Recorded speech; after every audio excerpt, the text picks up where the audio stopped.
Hi, this is Jayoza, and I am a mentor and also a student for this Introduction to Public Speaking Learning Cohort on Google+.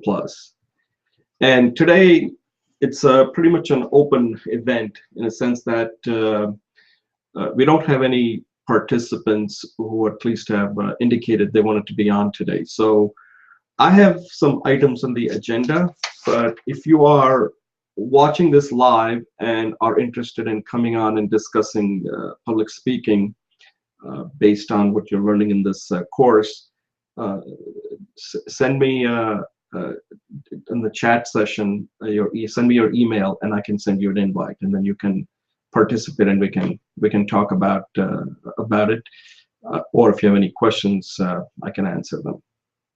Okay, so I have 3 items on the agenda that I'd like to go over, and one of them is it's a question that that comes up quite a bit, and it's a question is like, how do you use this course on Coursera platform to become an effective speaker? So that's one thing I'll cover first. I mean, we can spend quite a bit of time, but I'm going to try to summarize that into 10 steps. It's a little long, but you'll see that it makes sense. The second one is, since we're already in the persuasive speech week, middle of persuasive speech week, I'm going to give you 4 things that I do to develop a persuasive speech that you could use for anything. Not necessarily to develop a formal speech, but we're always in the mode of constantly persuading other people. And these are 4 things that I do that I think works for me. And it's not something that I just created on my own. I mean, this is based on research and a lot of reading that I've done and what other people have, how other people do it. But I've kind of combined it into these 4 simple rules. And the last thing that I'd like to also spend on is, depending on the time, I'd like to evaluate one of the speech that Dr. McGarity talks about in lecture, I believe 8.8. And it is Richard Nixon's famous checkers speech, and he used it under red herring, where he brings up an issue that nobody was questioning. But I think there's more to it than that. It's a red herring, but I think there is something clever that Nixon does here that I think we could all learn from, and it's very effective.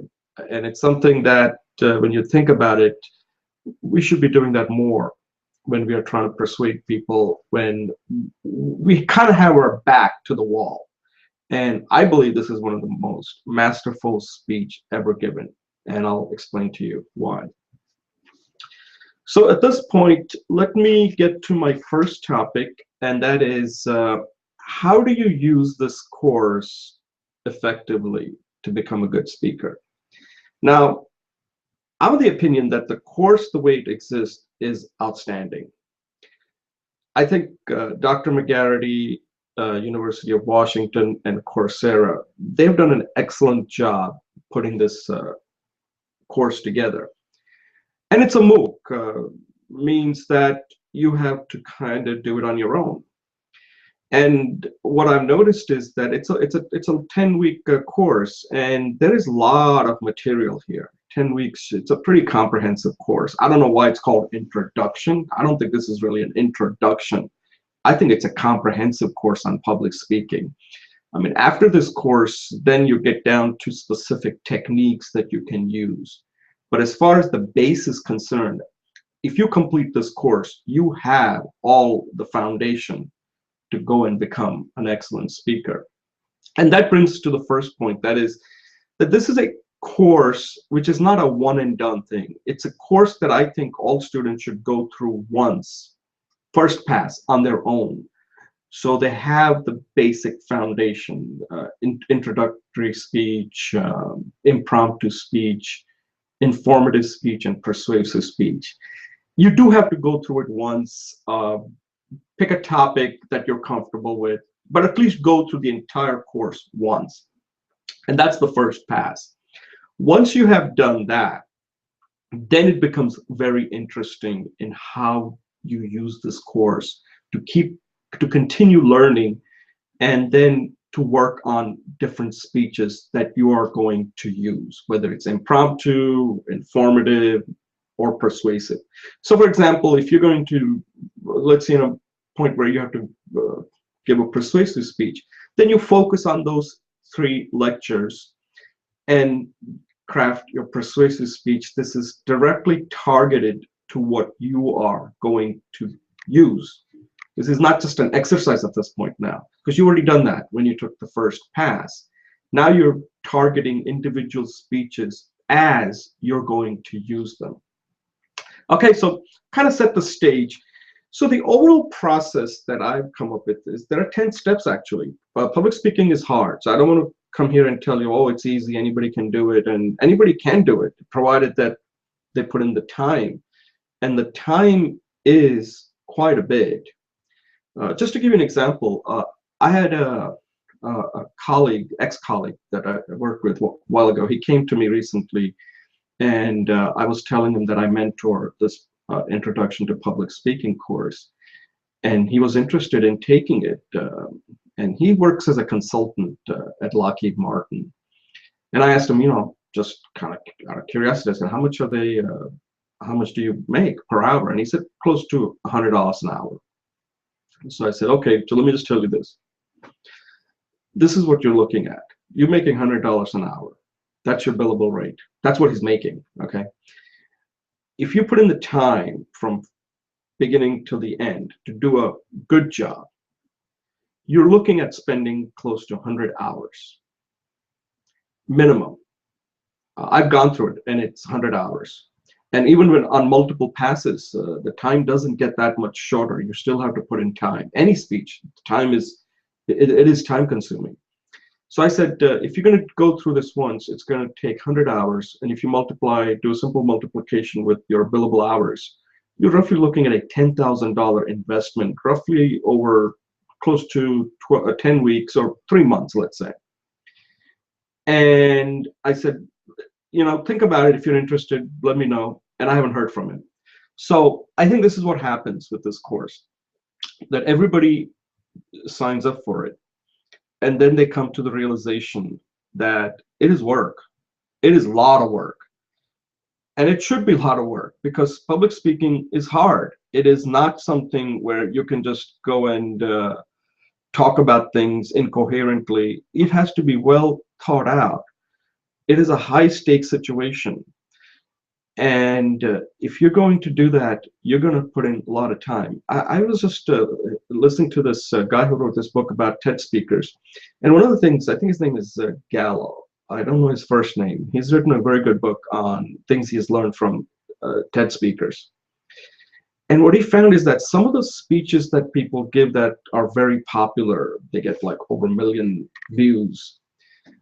He found that those speakers practice that speech close to 100 to 200 times.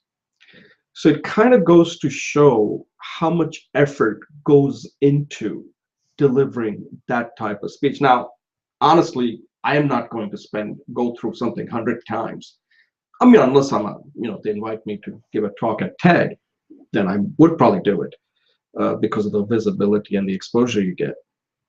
But similarly, at the minimum, you should at least go through it 5 times, because each time you'll find out that you'll find something that you'll pick up and you can work on. So let me just go through it. So the first thing you have to do when you're working on a speech, let's say you've gone through the first pass of this course, now you're working on a targeted speech, whether it's informative or persuasive. So let's just focus on those 2 speeches. So the first thing is you've got to come up with an idea. And a lot of people struggle right there. They don't give a speech because they don't even know what to speak about. And so you have to come up with an idea. Now idea could be something that could be of your experience, could be something that you have noticed, or it could be something you have researched. Idea is something hard to really tell people what you should give a speech on.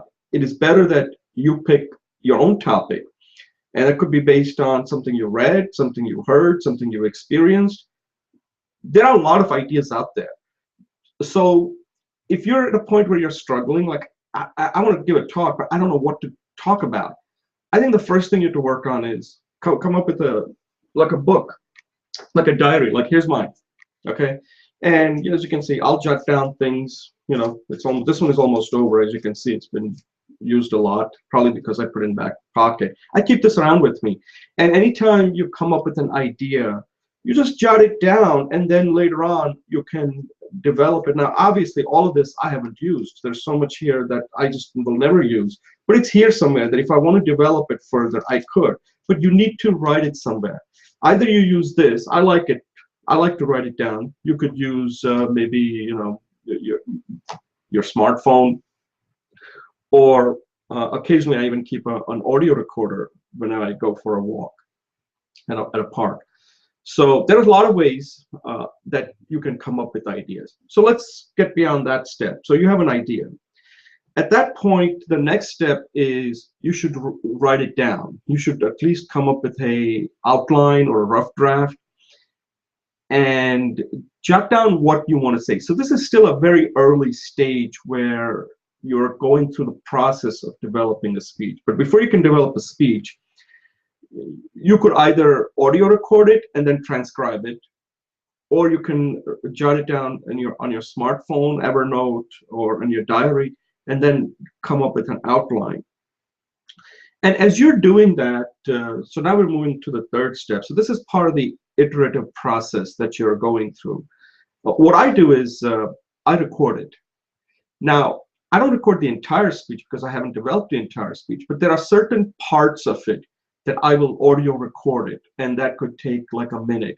And just see how it sounds. What does it sound like? So at least I have the key pieces, sort of like you're building like a Lego set. You take this piece, you take that piece, and then you kind of start putting them together to build your, whatever you want to build, some structure. And that's how I work. Your method could be different, but this is what's effective for me. And I'll take each of those components and I will audio record it and see how it sounds. And then once it's there, I will listen to it to see, does this sound right? Because a lot of people don't do that. Most people that I've come across have never, ever, don't even record their speech before they actually give it live in front of an audience. That is a tremendous risk you're taking. If you're doing that, there could be two reasons. One is that you're just winging it, which is not something you want to do. And second is, it's probably not a high-stakes speech where even if you bomb, it's not going to affect you. And that's another point. Most speeches are not high-stakes speeches, and that's why the bar is usually very low in giving a good speech. Like, for example, if you're working,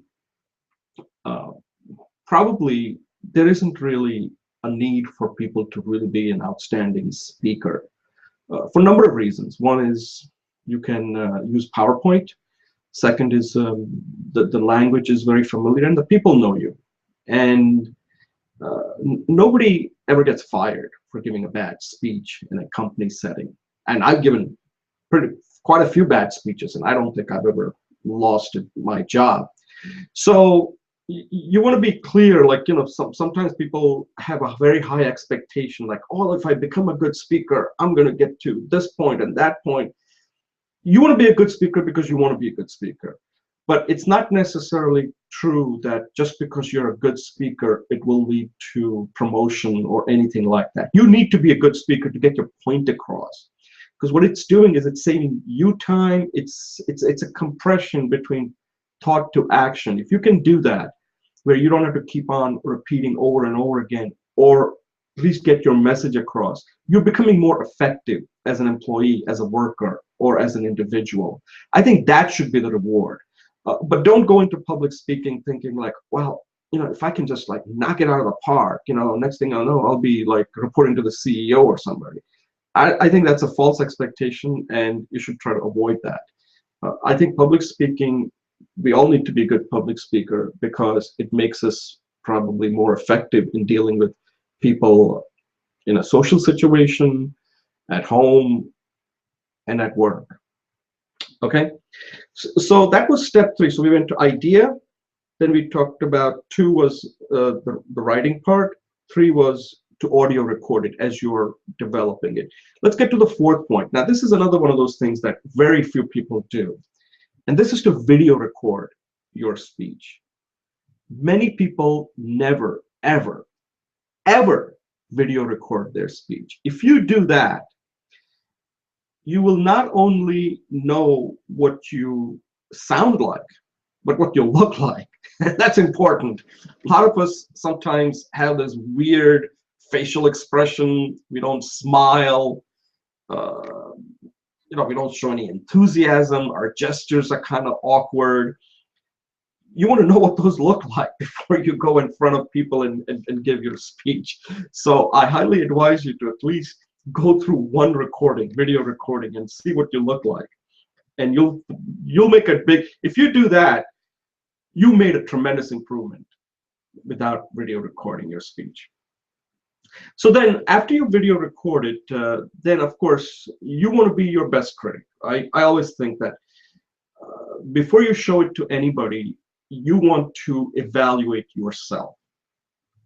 Because if you just leave it like and saying, hey, give me a feedback, that's the wrong question to ask.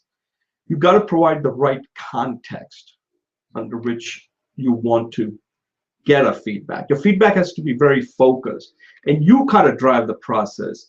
Don't assume that just because you're sending it to somebody, they'll give you the feedback based on what they're seeing, but that's not what you're really interested in some cases. You want to know that this is what I have found. Okay, I've done my speech. I think my content is good, but is it persuasive enough? Are you persuaded? You got to ask a very focused question. Don't just ask for a blind feedback. Otherwise, it's not going to be that helpful. It's not going to be actionable. Let's put it that way. So I always tell people, when I give feedback, I always look at 3 things. I said, okay, like when I ask people to, if I was doing a self-evaluation, what do I think I did well? Okay. What do I think that I could have done better now that I've seen myself? And third is, what do I need to work on? So when I give it, I can correct those mistakes or things that I didn't do well. And the third and the fourth question is, I think, kind of important. Did it capture their attention? That's the thing. A speech itself, at the end, is all about capturing attention. I have a daughter, and she had to give a speech, and she asked me, Dad, can you give me a good tip? I said, look, here's a tip that I would go. When you're giving a speech, the alternative is you don't give a speech, which is that you just give them your text and saying, here's the text, read it. I said, when you're giving a speech, that means that you as an individual is taking that script and making it alive. It's sort of like it's no different than a screenplay, right? Somebody has to write a screenplay for a movie.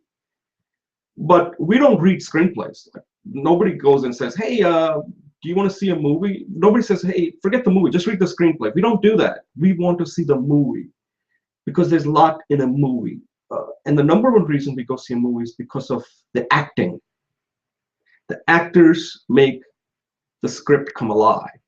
So in a sense, when you're giving a speech, you are that actor. Whether you like to think of yourself as an actor or not, we are an actor. When you're giving a speech, you're taking your screenplay, your speech play, whatever you want to call it, and bringing it alive and bringing in the audience. Because the audience is not looking at what you've written. They're looking at you. You are the actor for that moment. And that's how I explained it to her. And not sure whether it helped or not, but that's how I explained it to her. So that was the 5th step, where you show it to your friends and get their feedback and ask them very focused questions. So you have to evaluate yourself first before you ask other people. Otherwise, they could steer you in the wrong direction. Now, 6th step is you can post it on the Coursera platform to just get a feedback. And here again, in the comments section, I would ask specific questions. My experience is that most of the reviews I get on Coursera platform are not that good.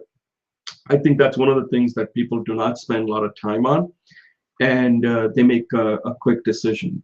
I would say 9 out of 10 reviews that I receive are absolutely not helpful at all, whether they're good or bad. Okay, I've seen excellent reviews that tell me nothing, and I've seen reviews that tell me that my speech wasn't good, but they don't give me any suggestions on what I could do to improve. So I think use it as it is to just get an overall view on what people are thinking, but I would not put a lot of faith on those reviews because I don't think personally they've helped me at all. You're going to have to help yourself here. So then let's say after you do that, some of the comments, by the way, are useful. It'll give you a sense of it, like what do people think. But the problem that's what makes it so difficult is there's no context. You don't know who these people are. And I'm assuming you already finished the first pass, and in the second pass, your speech are going to get much more targeted, whether it's for a marketing purpose, for sales, whatever. It's going to be targeted. And the person who's reviewing it on Coursera has a very generic background. You don't know what their background is. And if they don't understand your speech because you haven't really defined all the terms, they're not going to give you a good review. And that's not a reflection on your speech. It's more of it, you don't know your audience. And that's true, you don't. So take it with a grain of salt there, okay? And then the 7th step would be once you get some feedback, you can tweak it if you decide to go through that process of putting it on the Coursera platform. And then you tweak it. And then here's another thing that we do as a mentor. And this is something that we just started. And so far, we're not seeing that many students taking advantage of this. We offer something where if you record your speech and you want to get a live feedback, then you can come on like what we're doing here, and we will have reviewed your speech, and then we will ask you to self-evaluate it. First, talk about your speech, so we have some context, like where would you give the speech. Now, this wouldn't be for a speech for generic purpose. This is something you are going to use. So this is not about like, let me tell you about my childhood or something like that. It might be good, but if you're never going to go and give that speech to somebody, then that's not the kind of speech we would be, it would give you much value in giving you a live feedback. So let's say you are going to use it at work, or you're going to use it in some situation. Then we would want you to record it. Then when you come on, we would want you to give us the context of the speech, you know, just talk about it.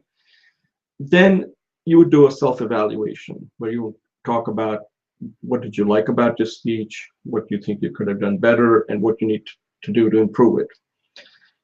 That gives us enough now to then, you can then ask us, you know, what do you think what do you think would be more effective if I did this or that, right? You have to drive that process, and that's what the live feedback is. Live feedback isn't like, well, now you gave your speech, let me just tell you what do I like and what I didn't like. I don't think that helps you, and I don't think that's good for you, and it's not a good use of your time and our time. At that point, we would tell you that, you know, overall, and pretty much you may have covered all of it in your self-evaluation, and then we would be giving you some of our tips on what we think could. Now, again, this is just our ideas. Doesn't mean you have to take it. You have to take all the different things and then see which one of them that you agree with, and then you go back and tweak it. Okay, so that would be the 9th step. Based on the live feedback, you can tweak it. And then the 10th step is something we have done, and we've realized that this would be only for people who are going to use it in the short term. And that means that you can come in and do it live. And then we would give you, you know, you do it live and then give you feedback based on that. So at that point, that's the 10th step, or maybe the 10th step, right? Once you do it live, means that you are now really almost like 90% there to go and do it live in front of a real audience. So I hope these steps kind of help you. It's a lengthy step, so as you can see that when you get to the point of giving it live, there are a lot of these steps you do have to go through. So first one is coming up with an idea. Second one, start writing it down, come up with a draft. Third one is start audio recording it so you know what you sound like and what kind of emphasis you want to put on based on as you're developing your speech. Once you've done that, fourth is to video record it. Now this could be multiple times, right? And then you do your self-evaluation once you think you have it down pat where you want to get feedback from others. But before you get feedback from others, you want to ask them specific questions. You don't want to get a blind feedback. Sixth step is you can post it on the Coursera platform and get to get an opinion from a wider audience. Seventh step would be to tweak it after that.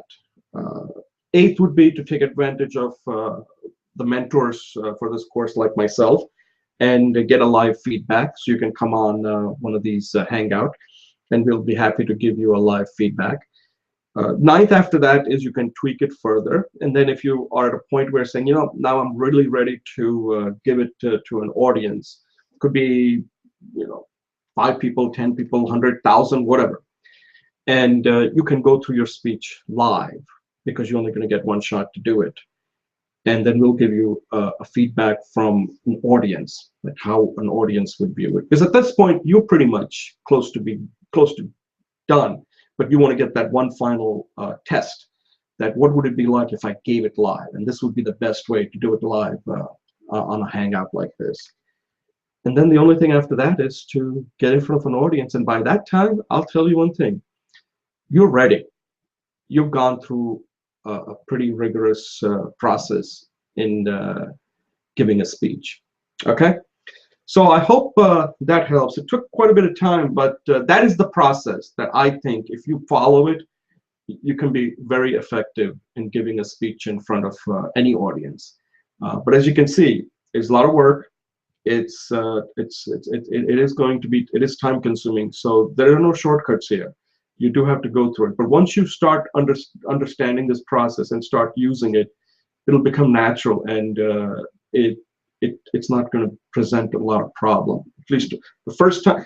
The reason I say that the reason this works after the first pass, because you do need to go through that first pass of this course. There, it's very hard to help somebody to get them through the first pass. You just have to develop that discipline. But once you go through the first pass, then we have a common understanding of the language. You know, we've gone through the same curriculum. Some of the terminologies that come up, like flowing and the terms that are used in the course by Dr. McGarity, we have that common understanding. So without that, it comes across as jargon. But once you've gone through the course, it's much easier to help you along the process as you're ready to deploy these speeches live. Okay, so that's the first item on the agenda. The second item on the agenda is the techniques of developing a persuasive speech. And this is something I wrote a blog that I posted on this community site. And I can put it on again if anybody's interested. Send me an email at jayOza@phi-toolgroup.com or even on this message board, and I can send it. And I think it's a 4-step process. And these are 4 steps that I've come up with after looking at from very diverse sources such as PR, marketing, sales, etc. And advertisement, and it works like this. Before you ever give a persuasive speech, you have to think about it in terms of it's an incremental and iterative process, right? So what's the first thing you do when you ever have to see whether somebody's interested? You have to start with one word. And believe it or not, this is difficult for many people. I'm currently working with a client, an executive, and they have it's a startup. And the question that I'm kind of stuck right now with him is I'm asking him, can you describe what you do in one word? And he's struggling. He's having a tough time coming up with it. I said, look, until you do that, it's going to be hard for me to help you because it gets more and more difficult. Because if you can't explain, if you can't get somebody excited with one word, then why would more words make that much of a difference? In fact, you're more likely to lose them. I mean, I have a saying, the more words you lose, the more people you lose. So I'll just give you an example. So let's say I'm currently working on a book. It's in a draft form. It's currently second draft, and it's working. It's about a job. So the first word I would say is job. Now let's say you and I are meeting, and I say, I just, as a socially, we meet and say, well, what are you working on? I said, well, I'm currently working on a book that I'm writing. And you say, well, what is the book about? At this point, that better be a one-word answer. I would say job. And the person says, job? Oh, if that person isn't interested at this point, it's over. Don't go into more details. He's not gonna, it doesn't matter at this point. If the person, let's say, is currently looking for a job or is curious, is gonna say, oh, tell me more. Okay, so that's one word, right? Now yours could be, maybe it's on motivation, maybe it's on technology, maybe it's on iPhone, maybe it's on motivation, meditation, you name it. Okay, you get the picture. So now you move to the next phase, next step. So that's first step, one word, that's first step. The second one, as you can see, this is now incremental and iterative. The second one is a 6-second. The reason I say 6-second is because that's pretty much what our attention span is. And according to some articles, I don't know how true this is, they say a goldfish has an attention span of 7 seconds or 8 seconds. I don't know. I don't look at goldfish and look, see how they're looking at me for 7 seconds. So I don't know how true this is, but that's the word that people have been spreading now, that the goldfish attention span is 8 seconds and our attention span is 6 to 7 seconds. Okay, let's just go with it, okay? So if, in my case, I start out with the word job, and then somebody says, okay, tell me more about it. So this is where my 6 seconds would be. I would say, this would be my 6-second pitch, essentially. I would say this: the skills that you need to do a good job are not the same skills you need to get a good job. That's it. That is my 6-second pitch. Okay? If that person at this point, it doesn't pique his or her interest, it's over. I don't need to go beyond that. So I'm basically saying that my one word was about a job. Now I'm taking it and giving it a little bit more detail, but it's only 6 seconds because I don't know if the person has an attention span to go beyond 6 seconds. And if that person doesn't, then I don't want to waste my time going into more details because it's not going to make any difference. So I said, look, the skills you need to do a good job are not the same skills you need to get a good job. That's it. So now that's a 6-second, and the person now says, oh, really? Tell me more about it. Okay, so I'm trying to get that person to get to the next step. Now the next step is going to be 30 seconds because now you got somebody who is really interested.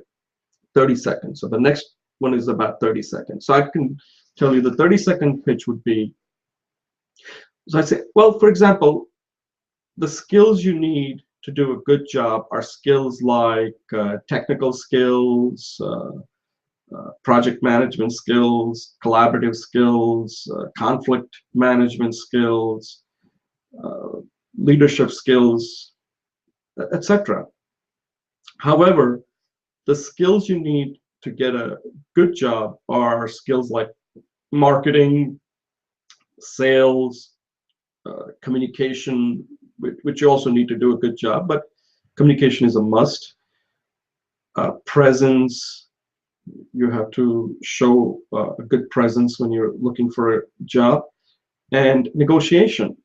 I mean, these are definitely the 5 skills that you really need to develop if you're going to get a good job.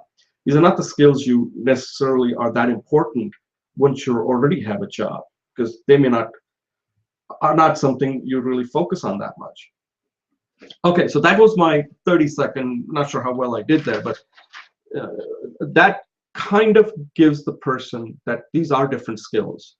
The skills you need to do a good job are not necessarily the same.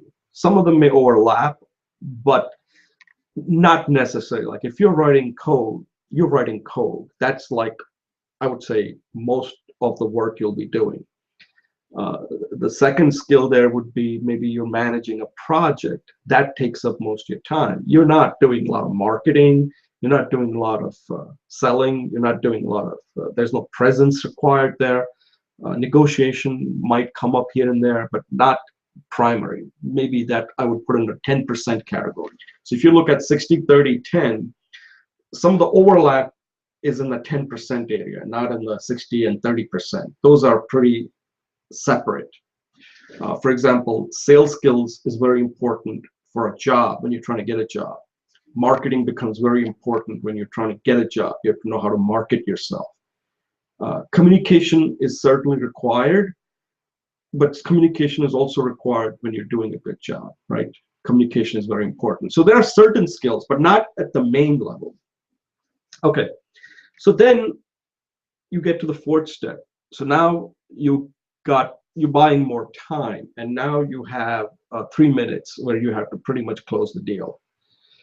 So in my example, if somebody says, oh, okay, give me an example of the kind of skills that you would need. Like, give me one tip that would help me get a job. So at this point, I have 3 minutes where I have to nail this. The more time I take, I'm going to lose the person. So I say, look,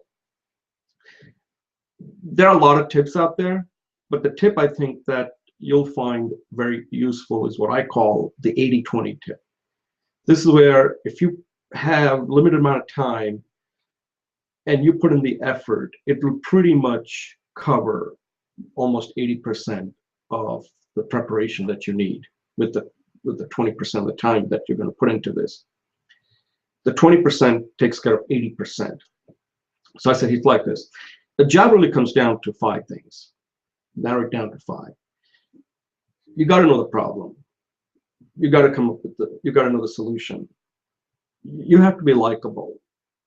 You have to make sure that your boss knows that you have his interest in mind. And the third, fourth, fifth thing is, would you hire yourself? Okay, so those are the 5 questions. So let's get to the first one. The first one is the most important. You have to not only know the problem that the customer, or not the customer, the employer is trying to solve, but you have to make sure you understand it to the point where it's validated by them. Until you know the problem, you don't want to move beyond that step, because what's the point? You don't even know how to even frame the interview. So understand the problem really well, and understanding it to the point where the customer, or keep using the word customer, the employer, the interviewer says, yeah, rephrase it, saying, let me make sure I understand the problem. And the employer says, the interviewer says, yes, I think you got the problem. Good. Now you move to the next step, which is the solution step. Now here you have to be very careful. This is where I see a lot of people totally mess up. The solution phase is not that you are going to be hired to come up with the solution. A lot of people make the mistake because they have experience and they think that what worked here is going to work at the new place, at another place. That's not how it works. They're not hiring you to come up with a new solution. They're hiring you to do the solution. Okay, so the solution is a kind of a generic word, but they already figured the problem out. They know the problem. They already got the solution. They need to know who's going to come in and implement it the way they have already thought about. So the thing to do here is find out what their solution they have in mind, and then you have to show, I can do that, so I can do it based on the solution. And if you agree, think that they have come up with a good solution, because you really are not going to be in a position to provide any real input until you start work and you've been in that job for 3 to 6 months. So don't go out on a limb and try to offer a solution. Your job is to say, yeah, I think that solution is good and I can do it. That's it. That's your value add. The third one is very important. Hiring is a decision that they make, but then the people have to live with that decision. And one of the things that they're going to look at, sometimes it's a very important aspect, is how likable you are. and you really have to be likable. And there was some stat that I saw that if you identify a candidate into 4 different categories, competent, likable, of course, wins out. But then there are these 2 other categories where competent, not likable, and not competent or not highly competent, but likable. And that beats out the other. So you want to be competent and likable, obviously, but sometimes you can't. The competent part is something they're going to get to decide, right? Based on your experience and your knowledge and your insight. But likability, you do have control over that. So you need to figure out what makes you a likable person. Then we move to the 4th step. Now, this is the one that is very important, where a lot of people don't really focus on. Your number 1 person that you have to win over is your boss, your immediate boss. And one of the things that the boss is never going to tell you, which you have to know, you have to take care of your boss. Make his life easier. That's it. That's what bosses want. Bosses don't get to be in that position unless they have done that for somebody else. So you have to somehow convince him or her that you are going to make his or her life easier, such as they'll have more time to focus on other things. They don't have to micromanage you. They don't have to tell you. You have a process down, and your job is to make him look good. Now, here again, if you have some unique talent, whether you know how to give him or her tips on how to improve their presentation or things like that, that's an added benefit that boss gets. It's not just the work alone. That's everybody's going to say, I'm going to do a great job. But you need to quantify it further. And what exactly are you saving? Is that by you being on the team, is that boss more likely to get promoted or less likely to get promoted? Is the boss more likely to spend time with other networking, other things, so that the boss's profile increases? It's very important. You have to identify how you're going to make your boss look good and get promoted. That's what you want to focus on, and you have to somehow bring that out in the interview. And the last one is very important. This is the one is where you have to ask yourself, based on what you know up to this point, would you hire you? And this is sort of like your executive summary. Okay, this is the question they're asking, but before they ask, you have to ask it yourself. Would you hire you? And you have to basically come up with an executive summary that summarizes why you would hire you. And this could be that, like, you could just say something like that. So to close this out, let me just tell you, I understand the problem, as we both agree, this is the problem, and they should be nodding at this point. And I believe that the solution that you've come up with, I think, is excellent. And based on my experience and my ability to come up to speed quickly, I think I can provide value fairly quickly, right away. Third thing is, this is working as a team effort, and I definitely like this organization, this group, and many of the individuals, all the individuals that I've met. I think we get along, and I think that's very important. And I think I can, that'll help save a lot of time and be much more productive. Fourth is that, look, at the end, my job is not only to do the job, but also make sure that you get what you're looking for within this company. And anything I can do to help you, I'm here to help you achieve that. Increase your profile, hopefully get you promoted to the next position, make you the VP or whatever. I mean, you have to sometimes be direct. And lastly, based on all of that, I think I'm the right candidate for this job, and I can be productive right away and meet all the objectives that the company has in mind. Something like that.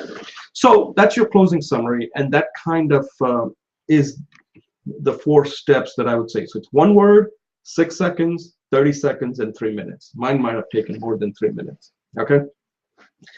The third agenda on the item is this Nixon's checkers speech that Dr. McGarity talks about in lecture 8.8. Now, Dr. McGarity uses the speech more in a kind of a negative way, in a sense that he calls it a red herring. And it is true, it's a red herring, but I think there's something that I think he misses in this speech. And this is not just me making it up, this is based on facts. If you take this speech when it was given in 1952, this was the most viewed speech on TV up to that point. I think for a long time it had the highest rating. I believe if you look in Wikipedia, close to 50 to 60 million people watched it live. And you're talking about 1952 when there were not that many television sets around. And the population of the United States probably was no more than 150 million people. So you're roughly looking at live that 1 out of every 3 person watched the speech. That's tremendous. Another thing that was so impressive about this speech was this was a high stakes speech for Richard Nixon. He got caught up into something where he had taken some funds illegally. And it got to the point where Dwight D. Eisenhower selected him as his vice presidential candidate.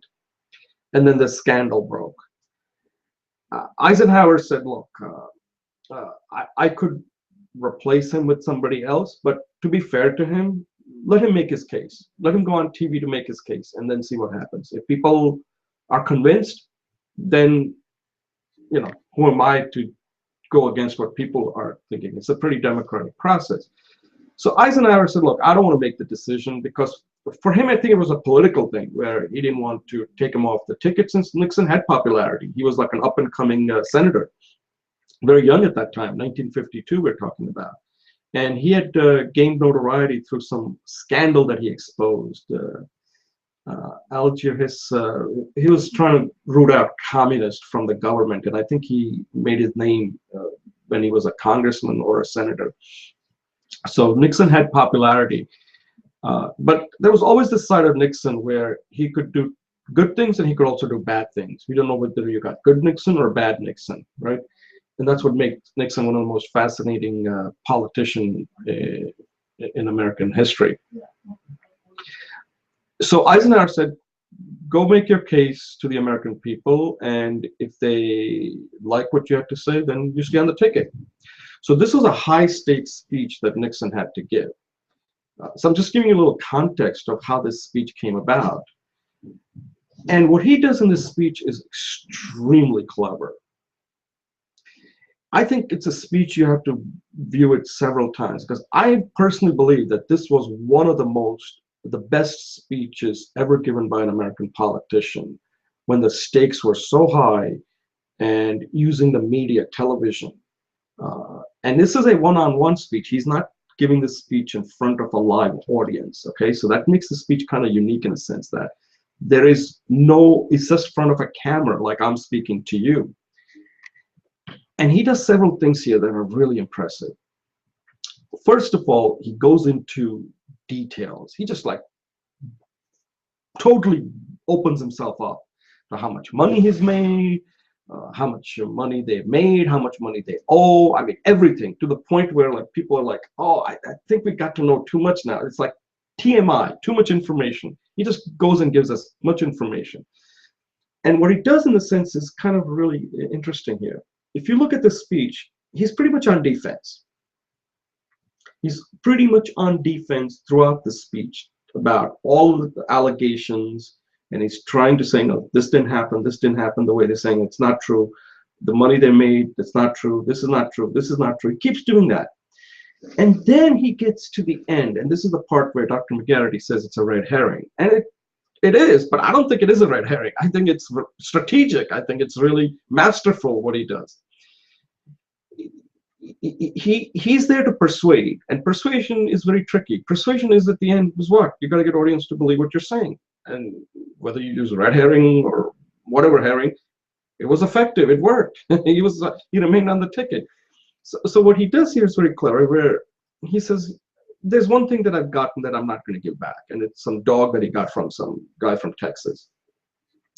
And prior to that, he's talking about his wife not having a fur coat, and they tells this nice personal story about his upbringing. I mean, it is just amazing what he does in the speech, and this is his talent. This guy was very talented. And then he gets to this dog Checkers that his daughters got from this guy from Texas, and he says, look, I got this as a gift, and yes, I admit I got it, but I'm not going to give this back. Okay, and this is where the point is. Now, why was this so effective? Because see, up to this point, he's kind of like softening the blow. He's like hitting you with all kinds of factual things. Some of it may have gone over your head. Like, this is inside baseball. I don't get it. But then he talks about a fur coat. This guy's opened himself up, opened this something. Everything is like he's defending, like he's like probing you. He's like poking you. It's like, when you take a bull and you keep on poking him, and then you just go, and it's just go with for the kill. And this kill here is the checkers part. That's the kill. And the checkers part is the most trivial part in the speech. But since it comes at the end of the speech, where he is showing you that you want to come on? Hello? Hello. Yeah, hi, you want to come on? Yeah. Yeah, okay, hold on 1 second.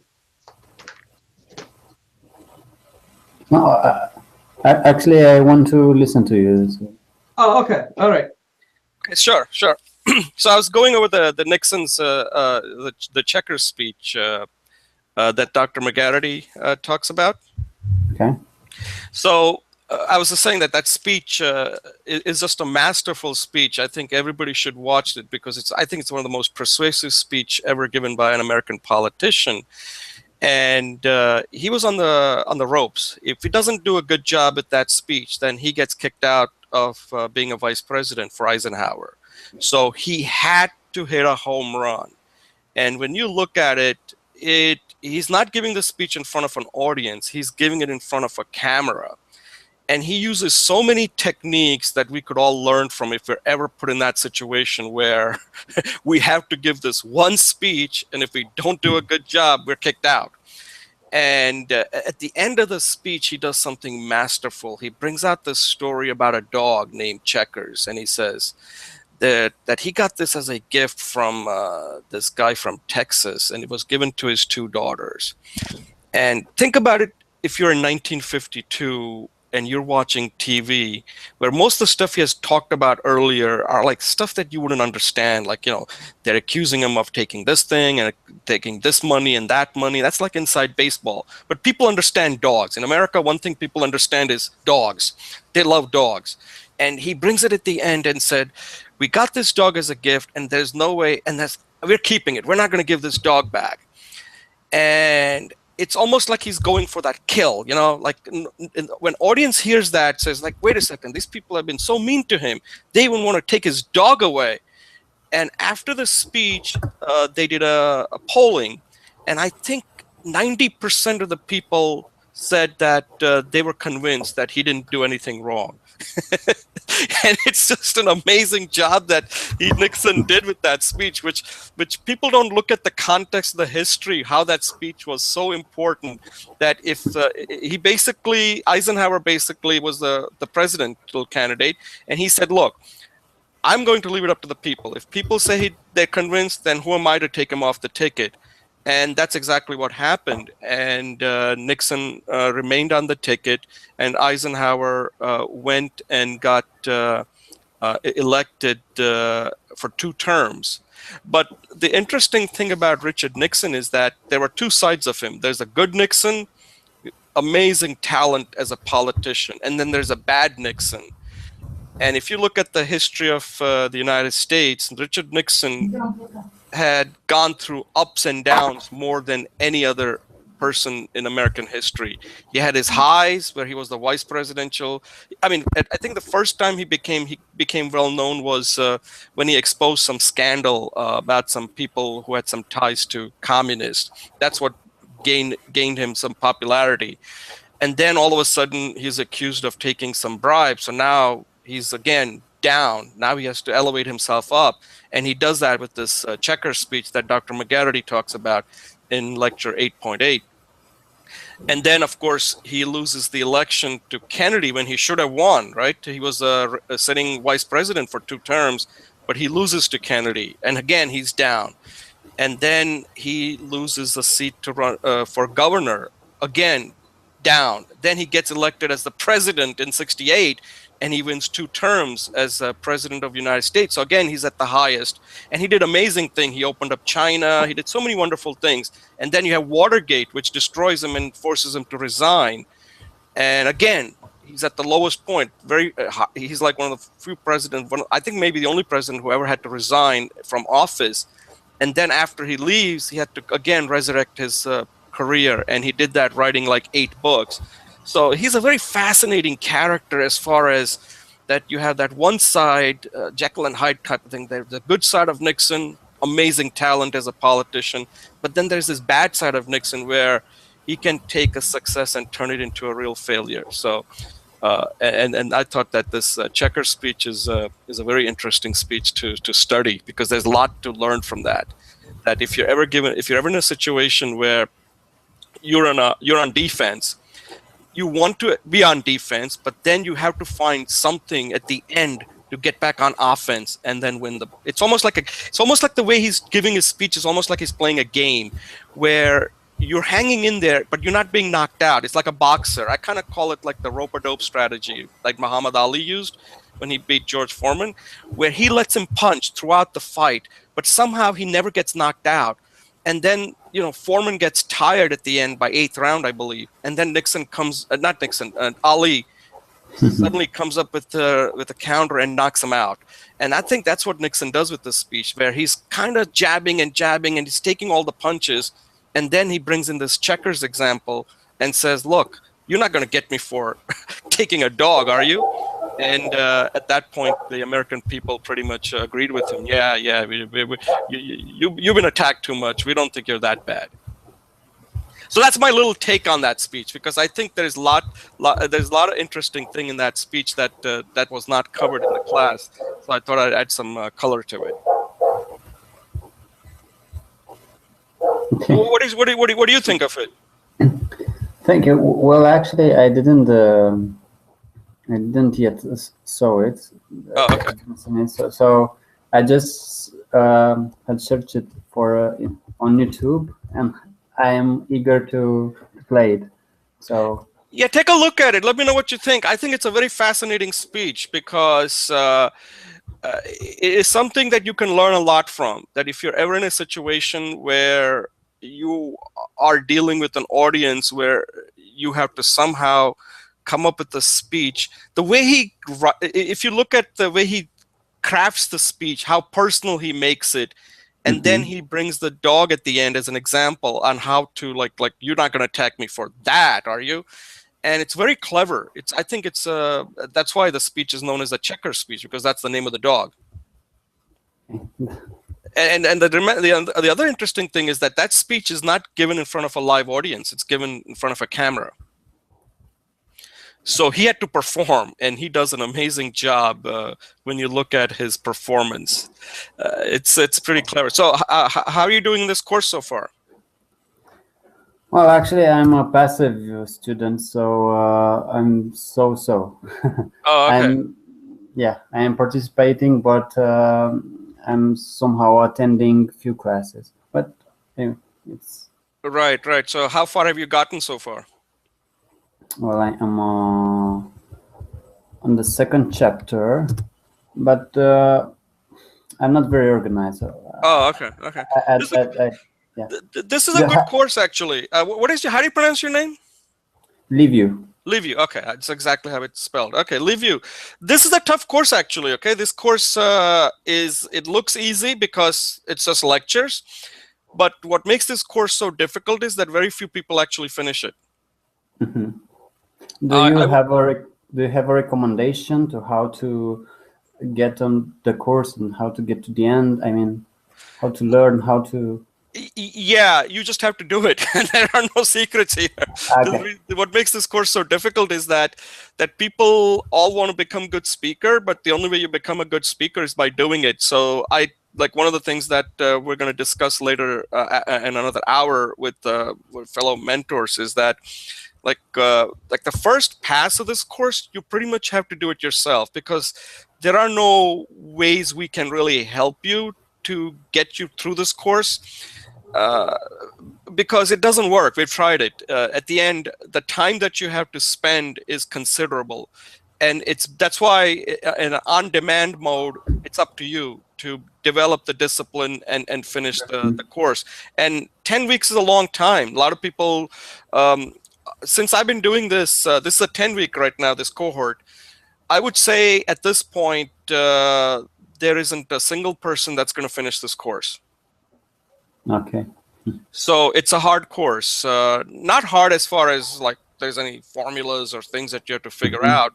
It's just that speech is hard, and a lot of people they don't realize like how much time is required to do a good job. I mean, you can come up with a speech, right? Anybody can come up with a speech, but to do a good job and to really learn it, I've come up with some estimate that if you're taking this course for a first time, the total number of hours that you have to put in in a 10-week period is close to 100. Wow. Yeah, okay. It's because the viewing lectures doesn't take that long. Yeah, sometimes it does take long because you have to see them open. The course is very comprehensive, by the way. Dr. McGarity from University of Washington, he has done a very good job. This is a very excellent course. There's everything you need to know to be a good speaker is already in this course. You don't need a book or anything. That's why when people ask me what book do I recommend, I said I don't really recommend any books. I think this course has everything that I would ever, because I've read a lot of books, and this course has more than any books out there. What makes this course so unique is that you actually get to record it and get feedback from others, and many people don't even do that. So if you're at that point where you record your speech even once or twice, you're probably ahead of more than 90% of the people. Okay. Thank you for... Yeah, so there is no substitute. Like I can't tell you like what's the best way to do this course. The best way is what you're doing right now. You just joined, right? And I would just say that get in front of the camera and record your introductory speech. Just introduce who you are, why you're taking this course, and then go through the lectures on impromptu and give a 2-point impromptu, like whether you agree with, what do you think of MOOC or some other topic you may have in mind. The reason I say the first pass you're pretty much on your own is because you do have to go through the basics. You need to know what an informative speech is. You do need to know what a persuasive speech is. And then one of the things that we do as mentors is after you complete the first pass and then you want to target a speech that you're going to use in real life, then I think it's probably a good idea to record it and then come in and we'll give you live feedback. And a lot of times the feedback that you get, peer reviews are okay, but sometimes I record a lot of my speeches and I don't really get good reviews, in a sense that they're not helping me much. So what we've decided now is that if people really want to take it to the next level where you're going to use this, like let's say you're asked to give a speech in front of your co-workers about something or some event, and you want to kind of test it out, saying, hey, I'd like to get some feedback from people who can really help me, then we would set up a call like this, and you can then just tell us a little bit about the speech. Because see, a lot of times we need to know the context. On the Coursera platform, there is no context. So for example, if I record a speech on business, or maybe it's some science topic or some scientific thing, but you're not in that field, then that speech is not going to be that interesting to you, and it'll reflect on the feedback. So what we try to do is get the speaker to tell us a little bit about the speech and the context under which it'll be given. And then we'll ask you to self-evaluate yourself, because you're going to be your toughest critic. And then we'll point out things that you that based on what we saw that could help you to make it better. It's not like we're trying to nitpick. That's one thing we try to avoid is we're not going to nitpick on something. If there's something that's obvious that you may not see, then we'll tell you. But we're not going to say, okay, we have to go through a particular formula, tell you these are the things you did well, these are the things you didn't do well.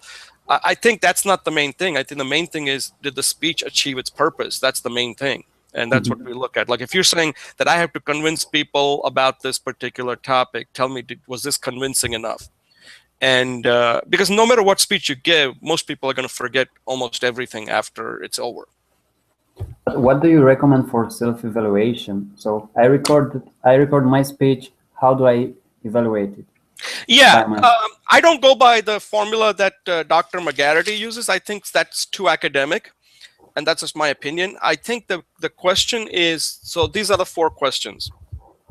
The first question you want to ask is, be objective. What did you do well? Okay.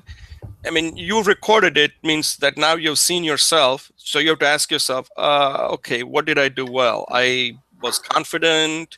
I explained it. I gave good examples. I started strong.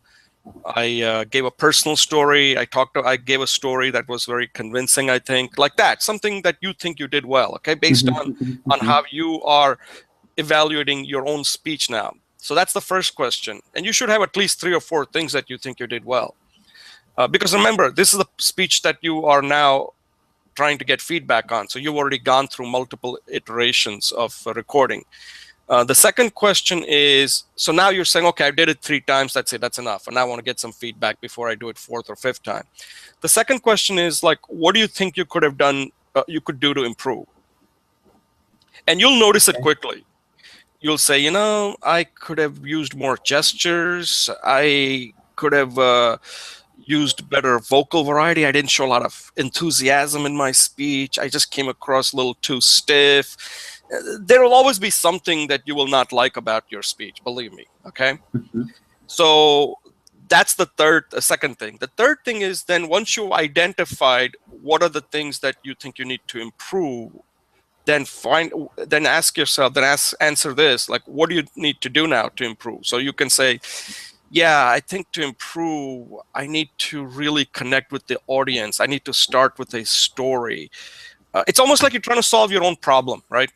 So if I started out with a question, then I would have captured their attention immediately. Perhaps if I had included a personal story about my experience in a MOOC that I'm taking, I think that would get people to pay attention to me. And so the last question is, if you viewing your speech, did the entire speech capture your attention? Because that's what a speech is, right? You are the actor. A speech is essentially, if you weren't giving a speech and you just gave them the text, and if the text is going to say the same thing that you're saying in a speech, then why do they need you? So you have to ask yourself, like, did I add more to the speech, or was it additive or subtractive, right? And it should be additive, that like by giving me speech, it made the script come alive. Like, we go see a movie because we want to see actors act, right? We don't just take and say, you know what, I don't want to see a movie, just send me the screenplay and I'll just read it. We don't do that, right? We go to a movie because we want to see actors like Angelina Jolie and others. Yeah. So in a way, you have to kind of view yourself as like you are that actor for that speech. That if you were not adding anything more to it, then why are you giving that speech? So you have to think like that. You have to think like that if I was just giving this as a text, then if I gave it as a person, then I have to make that speech come alive. And those are techniques that take a while, take a long time to develop, but you have to constantly think like that. Otherwise, you don't improve. Okay. Does that help? Yeah, those are the only 4 things that I would say, because I've thought about this question and I can't think of anything else, because the rest of the thing is all nitpicking, which may be relevant, may not be relevant, because a lot of times speech is all about the audience. If the audience is very favorable to you, then they're going to like you no matter what you say. So you have to really be your toughest critic. That's the one that you got to become good at. Like, how do I evaluate myself? And if you're hard on yourself, or if you're very critical, then what other people will say will not affect you. You'll see, if I tell you that, Livia, you need to do this, your speech needed. If I'm not giving you specific suggestions, then my review is not that helpful to you. Yeah. Like if I say, you need to show more passion, it's not enough for me to just say that. Like I would have to take something specific and say, you see the thing that you said in that speech about, if you had said it like, I like MOOC because I use it, or something like that. I take this course and I really want to learn, and this is the best way. Like if you're like, I have to give you some specific way how I would do it. If I'm giving you just a feedback without doing it, then my feedback is of absolutely no use to you. Well, thank you a lot. All right. Well, I have one more question about this Hangout. Will be registered, and then you will send us the link. Yeah. Okay. Because I want to see how to use this course to become a good speaker and techniques. The first point of the agenda, also. Oh yeah. I'm recording this, so I'm going to, once you're done, I'll stop it and then I will put it on that. And I mean, this is just, since I had nobody to talk to, so I had no feedback. So maybe if you want to come on next week and give your input, then we can do that. I would like to. Okay, so yeah, so let me know that if you want to come on next week, and we can go over what you think, because this is like all brainstorming. Okay. Okay. All right. Thank you. Hey, thank you for joining, and maybe we'll see you next week. Okay. Hope to see you soon. Yeah. And keep working on the course. Thanks for joining. Thank you. Okay. Bye. Bye.